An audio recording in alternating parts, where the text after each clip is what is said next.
ሰውየው በፈለገ ሰዓት መቀየር የሚችል ሰው ነው። በፈለገ ሰዓት እያናገርሹ ማታዩ ሰው ነው። ውር ይልብሻል፣ እያወራሹ ይጣፋብሻል፣ እያወራሹ አታዩ።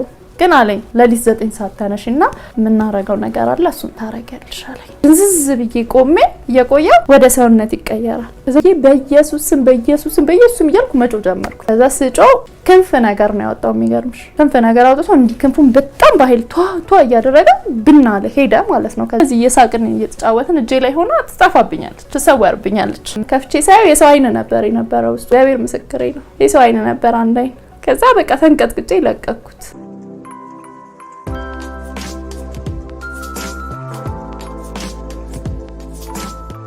ሰላም ቅዱሳን እንዴት ናችሁ? ሁሉ መልካም፣ ክብር ለኢየሱስ ይሁን። እኔም ባለቤቴም በእኔ ዙሪያ ያሉ ቤተሰቦቼ ሁሉ ሰላም ናቸው። ዛሬ ደግሞ ለየት ያለ ፕሮግራም ይዤላችሁ መጥቻለሁ። እንደዚህ አይነት ፕሮግራም ከዚህ በፊት አንድ ጊዜ ሰርቼ ነበረ። ከዚህ በኋላ ግን ብዙ እንደዚህ አይነት ፕሮግራሞችን ይዤላችሁ መጣለሁ። እንደምትወዱት እርግጠኛ ነኝ። ዛሬ በዚህ ቪዲዮ ላይ የምታዩት ሴት አረብ ሀገር ላይ ለስራ ሄዳ ልትሰራ በገባችበት ቤት ላይ ያጋጠማትን ነገር ይዛልን የቀረበችው የተገረምኩበት ምስክርነት ነው። ከዚህ ምስክርነት ውስጥ ደግሞ የተማርኩትን ነገሮች እነግራችኋለሁ። እቺ ሴት በጌታ የምታምን የጌታ ልጅ ነች። ቪዲዮን ተመስጣችሁ እንድትሰሙ አሳስባችኋለሁ። ቀጥታ ወደ ቪዲዮ ነው። ሁለት ሴቶች መጡ። ህፃን ልጅ ያዙ፣ የ6 ወር ነገር ልጅ ያዙ ማለት ነው። ከዛ መጡ። ስታየኝ ልጅቷ እኔን ፈለገች። አቅፌያት ምናምን ይዘውኝ ሄዱ። ተዋውላም ማለት ነው። ይዘውኝ ሲሄዱ በጣም ባሮጌ መኪና ነው ይዘውኝ ሄዱት። እየነዳች ይዘን ሄድና የሆነ ቦታ ላይ ስንደርስ የደሃ መንደር ነው እዛው ቤይሩት ውስጥ ማለት ነው። መኪና ቀየርን ወደ ሌላ መኪና። እቺ ትንሿ በጣም ሀብታም ናት ነው የምትወስደኝ። ከዛ መኪና ቀየርንና በራሳችን በሴትዮ መኪና ሄድን ቤት ማለት ነው። ስንሄድ በጣም የሚገርም ኑሮ ነው የምትኖረው። ጥሩ ኑሮ ጀመርን እና እሷም የደሃ ልጅ እንደሆነች ያለ ህይወት የምትኖረው አሁን ባለው ባለቤቷ እንደሆነ ምናምን ነገረች። ከ15 ቀን በኋላ መጣ ባለቤቱ። በጣም ትልቅ ሰውዬ ነው። በጣም መጀመሪያ ላይ ጥሩ ነበር ማለት በቃ ሰው ነው ብለሽ አይደለም ነው የምታየው። ሰዎች አልነበሩም በነገራችን ላይ እውነቴን ነው የምልሽ። ሰውየው በፈለገ ሰዓት መቀየር የሚችል ሰው ነው። በፈለገ ሰዓት እያናገርሹ ማታዩ ሰው ነው። ውር ይልብሻል፣ እያወራሹ ይጣፋብሻል፣ እያወራሹ አታዩ። እሷም እንደዛ ናቸው። እዛ ውስጥ ሴጣን ቤት ውስጥ ነው የገባው። መጀመሪያ አልገባኝም። የሆነ በቃ ስልክ ታወራና የሆነ ሀገር ሄደክ ኢትዮጵያ ውስጥም ይሁን አፍሪካ ውስጥ ማለት ነው እንደዚህ አይነት ቅጠል ይዘና ምናምን ስትለው በሆነ ደቂቃ ውስጥ ይዞ ይመጣል ቅጠል። በርስ ከፍትለት የሆነ ምስል ነው ማየው፣ አውሬ ምስል ነው ማየው፣ የሆነ ቅጠሎችና የሆነ አይነት ምስል ነው ማየው። ድንዝዝ ብዬ ቆሜ እየቆየ ወደ ሰውነት ይቀየራል። እዛ ዞር በይ ልግባበት ምናምን ይለኛል። እሺ ብዬ ከፍትለት ነው ይገባል። አልገባኝም ምን አይነት ዓለም ውስጥ ነው ያለሁት። ሄደናል ይሉኝና በር ቆልፈው ይሄዳሉ። ግን ቤት ውስጥ አለ ድምጻቸው ይሰሙኛል፣ ያዙኛል። ሲሄድ የለም ሰው የለም። እየደነገጥኩ መጣው። በቃ አላቅም እንደዚህ ሴጣናዊ ነገር ደግሞ እውነትም አይመስለኝም። በእርግጥ ልጅ እያለሁ አማኑኤል አሞጽ የሚባል የሆነ ካሴት የምስክርነት ካሴት በሴጣናዊ ኃይል ሰዎች እንደሚቀየሩ ምናምን ልጅ እያለሁ ጸልዩ ተብለን እንሰማ ነበርና እንደዛ ናቸው እንዴ ማለት ጀመርኩ ማለት ነው። ግራ ይገባኝ ጀመር። ከዛ እሷም የሆነ ነገር ወይ ውሃም ጭልኝ ብለኝ ምናምን ልክ ይዤ ሲሄድ አጣታለሁ። ቤቱን በሙሉ ዞሬ አጣታለሁ። እንደዚህ ተነካኝና ምንድነው የምትፈልጊ ምናምን ስለኝ አንቺን እላታለሁ። አንቺ እኮ እንደኛ ማየት ስለማትቺ ነው ትለኛለች። እናንተ እንዴት ነው የምታዩት ስላት ቀስ ያለ ይገባሻል። ከኛ እንደ አንድ ሰው መሆን ትችያለሽ፣ እንደኛ መሆን ትችያለሽ፣ ሁሉንም ነገር ማየት ትችያለሽ፣ የማይታዩ ነገሮችን ትለኛለች። ሰውየው የሆነ ቀን ያለኝና እጁ ላይ ትልቅ ቤትና ትንሽ ቤት ስሎ አሳየኝ። የአባትሽ ቤት ይሄን ነው የሚያክለው አለኝ። ትንሿን ቤት አሳየው። ትንሽ ነች ብዬ ማለት ትልቁን አረግልሻለሁ የአባትሽ ቤት ብር ስላላቸው ሊያረጉልኝ ይችላሉ። እሺ ብዬ ደግሞ እሺ ያልኩና ዝም አለኝ። ግን አለኝ ለሊት 9 ሰዓት ተነሽና ምናረጋው ነገር አለ እሱን ታረጋለሽ አለኝ። 9 ሰዓት የቃል ኪዳን ሰዓት መሆኑን በደንብ አውቃለሁ። 9 ሰዓት ላይ ቃል ኪዳን የሚገቡበት ሰዓት እንደሆነ በደንብ አውቃለሁ። ያወቅኩት ደግሞ አማኑኤል አሞጽ 3ቱንም ካሴት ሰምቼ ስላደኩኝ ነው። እና ፈራሁ፣ መፍራት ጀመርኩ። እግዚአብሔር ሆይ እወጣለሁ ከዚህ ቤት ልጄ ጋር ደርሳለሁ እናቴ ጋር ወይስ በቃ መሞትበት ምክንያት ይሄ ነው? እንደዚህ ነው የምሞተው? በቃ እኔ ስወልድ እንኳን አልሞትኩም፣ አሁን ልሞት ነው ነበረ። እና በጣም መሰቃየት ጀመርኩኝ። ምክንያቱም ያየሽው ሰው እያዋራሽ ከተቀየረብሽ በጣም ከባድ ነው። ልጅቷን እያጫወትኳት እነዚህ እየሳቅን እየተጫወትን እጄ ላይ ሆና ትጣፋብኛለች፣ ትሰወርብኛለች። መፍራት ጀመርኩ በጣም። ዝም ብዬ እንደዚህ እንዲህ የሚል ሰው ነው የሆንኩት። የሆነ ቀን መጥቶ የኔ መኝታ ቤት እንትን ነች በረንዳ ነገር ሆና ፍርግርግ ብረት አላት የምትቆለፍ፣ ከዛ ደግሞ መስታወት አላት ተንሰራታች ማለት ነው። ለሊት 9 ሰዓት ላይ ንቂ ብለውኛል። እኔ አልነቃም፣ አውቄ እንደተኛ ሰው ነው የምሆነውና ከፈተው። ቁልፍን አበሩ እኮ ተከፈተ። በቃ ጥቁር ነገር ሰውየው አይደለም የሚታየኝ፣ ጥቁር ነገር ነው የሚታየኝ ከላይ እስከታች የቆመ የሰው ቅርጽ ብቻ ነው የሚታየኝ። መልኩ አይታየኝም። ከዛ የሆነ ነገር ደፋብኝ እንደውሃ ነገር ማለት ነው። ከዛ ሲደፋብኝ ብዬ በኢየሱስም እያልኩ መጮህ ጀመርኩ። ከዛ ስጮህ ክንፍ ነገር ነው ያወጣው። የሚገርምሽ ክንፍ ነገር አውጥቶ እንዲህ ክንፉን በጣም በኃይል ቷ እያደረገ ብናለ ሄደ ማለት ነው። ከዛ ጋር እሷ መጣችና ምንድነው የሚያስጮሽ ምናምን ነገር አለች። ከዛ አይደለም ማዳም ሰው መጥቶ ይሄው ዋደፍቶብኝ ሄደ ተነሺ ብሎኝ በዚህን ሰዓት ምናምን ነገር አልኳት። ከዛ ታዲያ ለምን ትጮያለሽ? ሲጀመር መሲ አትበይብ ምናምን ነገር አለች። እሺ ያልኳት በቃ ፈራሁኝ። ካለበለዛ አለች በአማርኛ ካለበዛ አገርሽ ሄደሽ እከክያከክሽ እንድትኖሪ ነው ምናረግሽ፣ ተባይ ምናምን እንዲበላሽ ነው ምናረግሽ አለች። ከዛ እንደዛ ስትለኝ ማዳም አልኳት እንት ተከ አረቢ አልኳት ኢትዮጵያ በአማሪክ አልኳት። ከዛ አለችኝ ያ አና በአረፍ ኢትዮጵያ አረፍ አምሃሪክ በቃ የባስ እየደነገጥኩ መጣሁ። ስለነሱ ባወቅኩ ቁጥር እየደነገጥኩ መጣሁኝ። በቃ እንዴ አማርኛ የምትችል አይመስለኝም፣ አረብ ናት። እንዴት እንዳወቀው አላውቅምና በደንብ አወራችኝ በአማርኛ። በቃ እዛ ሄደሽ ከምታኪ ለልጅሽም ለእናትሽም መሆን ካለብሽ አለች እኛ የምንልሽን ነገር ማድረግ አለብሽ። ከዛ በቃ ከነፍሴ ጋር እኔ ከማውቀው ከፈጣሪ ከእግዚአብሔር ጋር ትግል ውስጥ ገባሁኝ። ጌታ ሆይ እኔ ሰራኸኝ ለዚህ ዓላማ ነው፣ እኔ ተፈጠርኩት ለዚህ ነው። በቃ እኔ አንተን ሳገለግል አድጌ ኖሬ ህይወቴ በቃ በእንደዚህ በማይሆን ነገር ተሰነካክሎ ዛሬ እዚህ ላይ ደርሼ እንደገና የሰይጣን መስዋዕት ልሆን ነው መታገል ጀመርኩኝና ሁሌም ችግሯ መሲ ብለሽ አትጥሪብን ነው። በቃ የክርስቶስን ስም አትጥሪ ሁሌ ትለኛለችና እሺ ያልኳት ያው በውስጤ እጠራለሁ። ጋር አጥብቃችሁ እንድትሰሙኝ የምፈልገው አንድ ነገር አለ። አያችሁ ምን እንዳለች? ሌሊት 9 ሰዓት ላይ አጋንንቱ ዓለም ላይ ቃል ኪዳን የሚገባበት ጊዜ ነው አለች። እነዚህም ሰዎች ደግሞ ሌሊት 9 ሰዓት ላይ ተነስተሽ እኛ ምንልሽን ምናደርገውን ነገር አድርጊ ብለው ተናገሯት። አያችሁ ሌሊት 9 ሰዓት ላይ ከባድ የሆነ የመናፍስት አሰራር የሚንቀሳቀስበት ሰዓት ነው። ብዙ አጋንንታዊ ቃል ኪዳኖች የሚካሄዱበት መናፍስቶች በኃይል የሚንቀሳቀሱበት ሰዓት 9 ሰዓት ነው።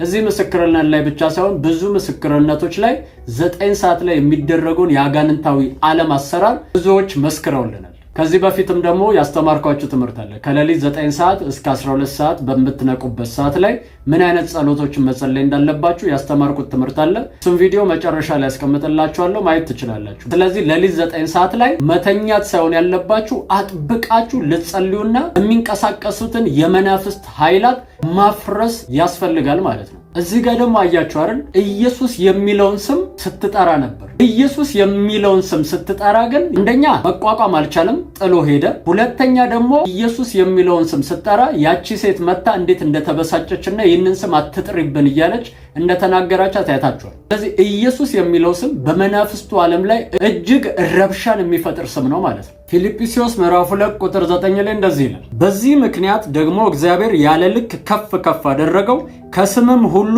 በላይ ያለውን ስም ሰጠው።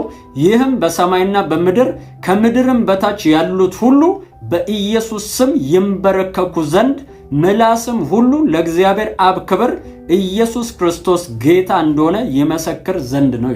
በኢየሱስ ክርስቶስ ስም የማይንበረከክ ምንም አይነት ጉልበት የለም ማለት ነው። ጉልበት አለኝ የሚል ማንኛውም አካል ኢየሱስ የሚለው ስም ስር የመንበርከክ ግዴታ አለበት ማለት ነው። በማንኛውም ሰዓት ኢየሱስ የሚለው ስም ከአፋችሁ እንዳይለይ። አንዳንድ ሰዎች እንደዚህ ይላሉ፣ ማንከም ሲወድቅ አትጥሩ።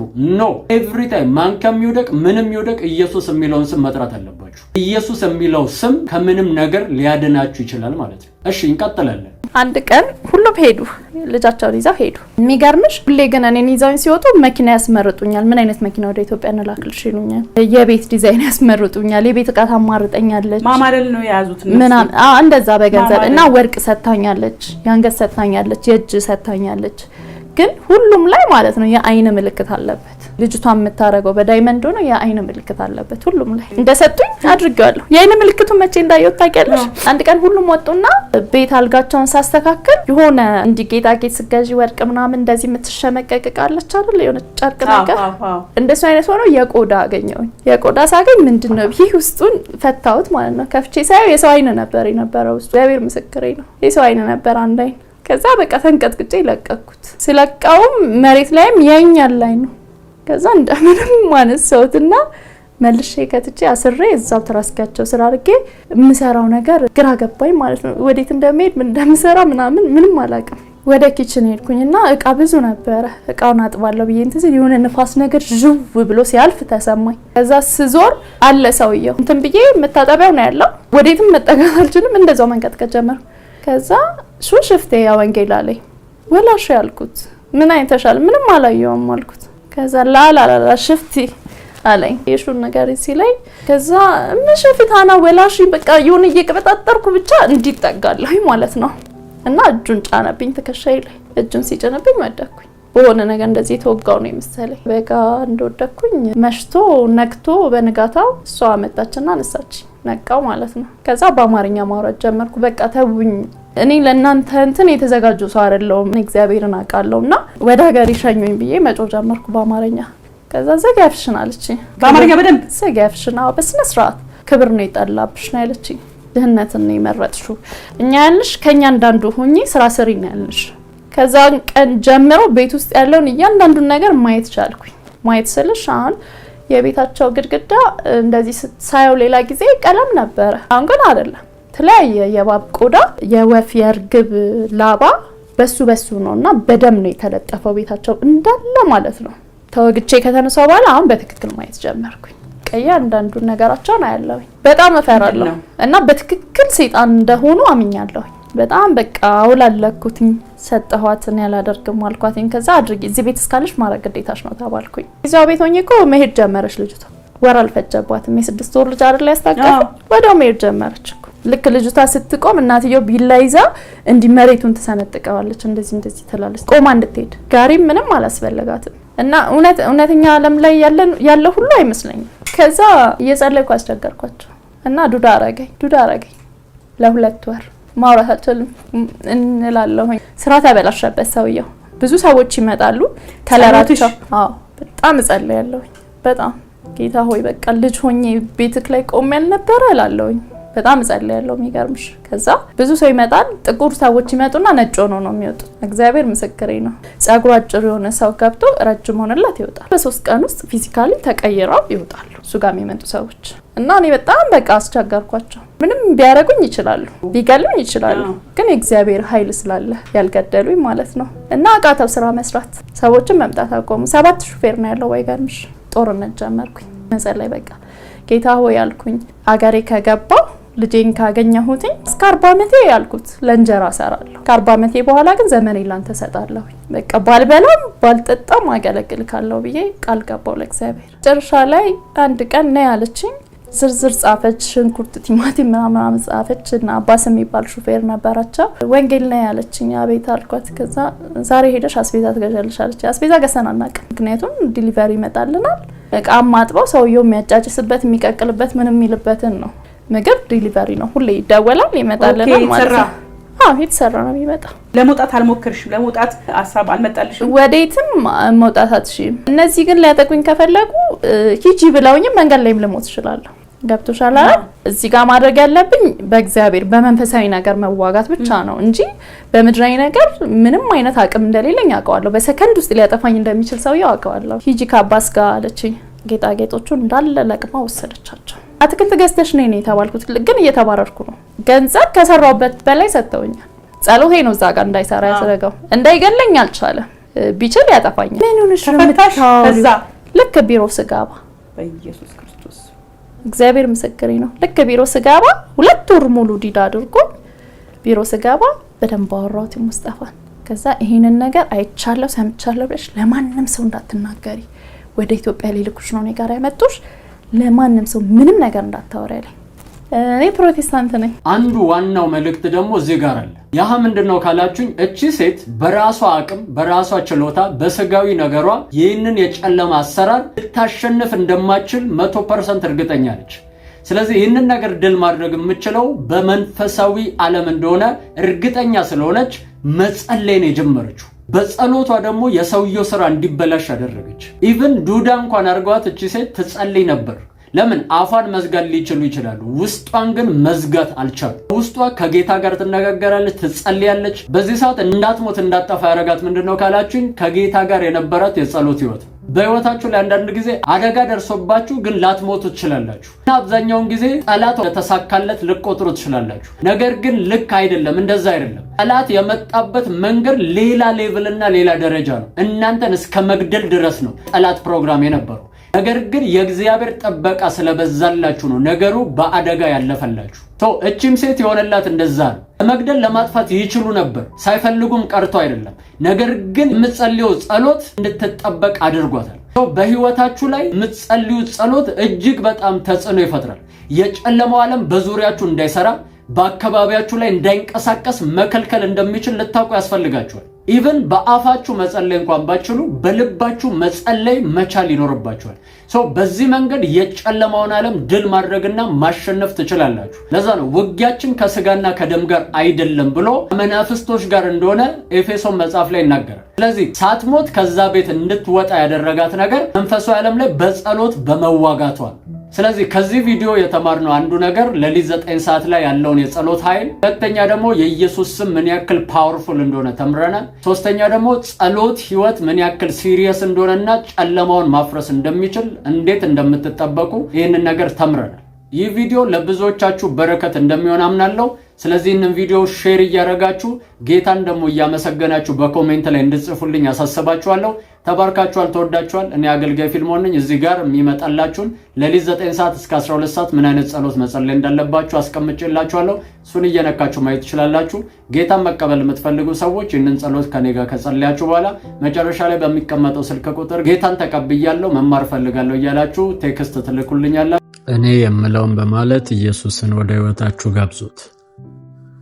እግዚአብሔር አምላክ ሆይ ዛሬ ወደ አንተ ስለጠራኝ አመሰግናለሁ። እግዚአብሔር ሆይ እኔ ኃጢአተኛ ነኝ፣ ኃጢአቴን ይቅር በለኝ፣ መተላለፌን ደምስስልኝ። ክቡር በሆነው በልጅ በኢየሱስ ክርስቶስ ደም ከኃጢአቴ ሁሉ አንጻኝ። እግዚአብሔር ሆይ ዓለምን፣ ሰይጣንን፣ ሥራውን ክጄአለሁ። ጌታ ኢየሱስ ክርስቶስን የሕይወቴ አዳኝና ጌታ አድርጌ ተቀብያለሁ። ኢየሱስ ክርስቶስ ከሙታን እንደተነሳ በልቤ አምናለሁ። ጌታም እንደሆነ በአፌ መሰክራለሁ። እግዚአብሔር ሆይ ስለተቀበልከኝ አመሰግናለሁ። አሁን ልጅ ነኝ። ይህን እድል ስለሰጠኝ አመሰግናለሁ። አሜን፣ አሜን፣ አሜን።